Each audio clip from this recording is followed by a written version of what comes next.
2007 Holden Calais V. And what attracted to me about this one in the very first place was the fact that this one is a 6-litre V8.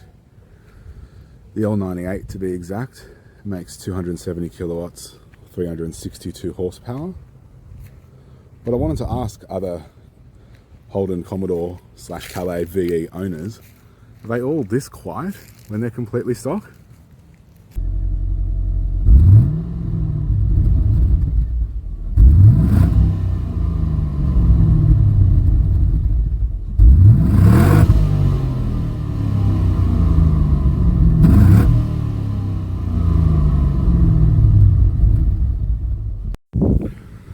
So it actually doesn't sound too bad from the inside, but from the outside, as you could hear, it's pretty underwhelming.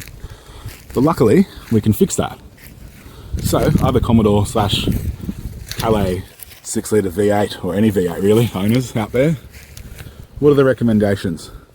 Without the obvious headers and straight piping, just to make it sound a little bit more naughty. What's the recommendations?